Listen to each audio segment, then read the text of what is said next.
regalo na si Madam. Ayan.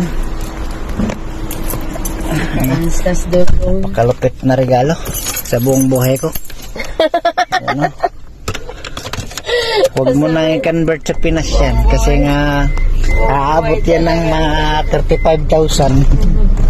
Buong buhay ang Alright! For this video mga idol is mag-unboxing tayo mga idol.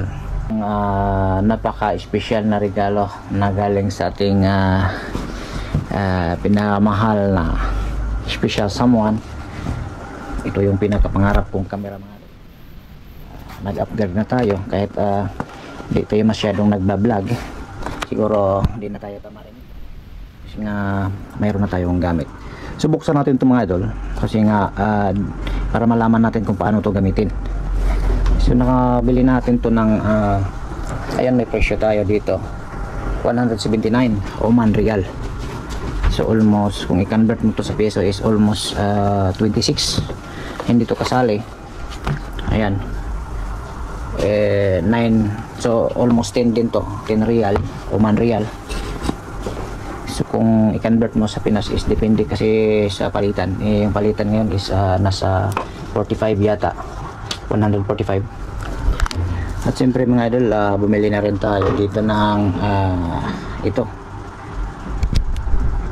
512 GB na memory para dito, para magamit natin dito mga idol.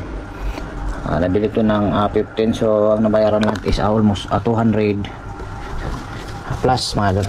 So may resibo dito. So kabuuan natin ginasta dito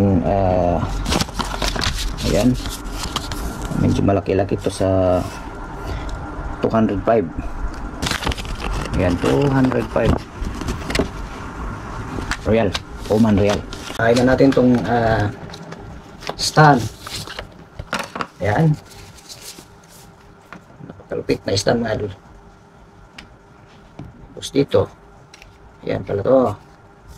Ayan, okay, ayan. Tapos mataas pala ito mga idol. Alright, ayos. Insta 360. Okay,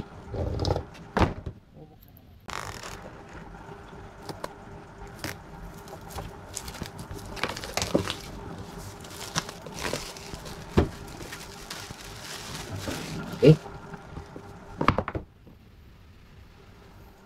Ayan mga idol. Yung so ganito pala siya mga idol. Ayan, napakalupit.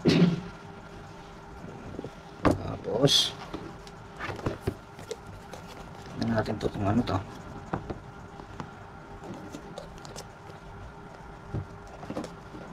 Charger yata ito mga idol.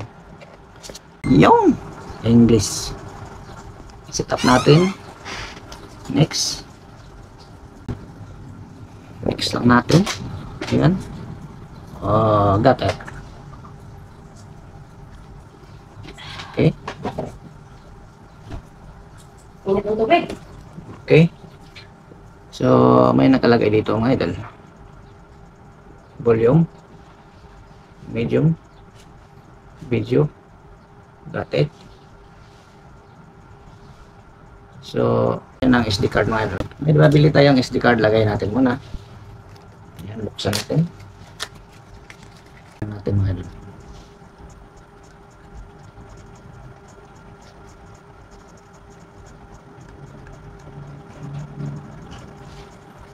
Alright, nailagay na natin. Ito is kung mag-charge ka. Ito yung iba.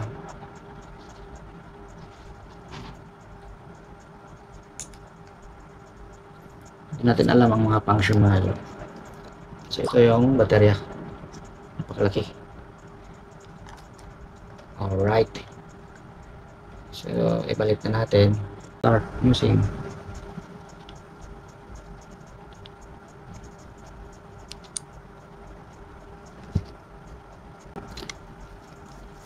So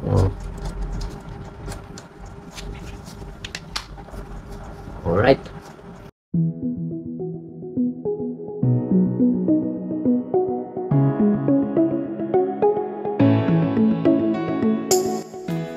Hey, what's up mga idol? Ito na yung actual videos pag-testing natin sa Insta360 X4. Napakalapit mga idol. Thank you for watching. Bye bye.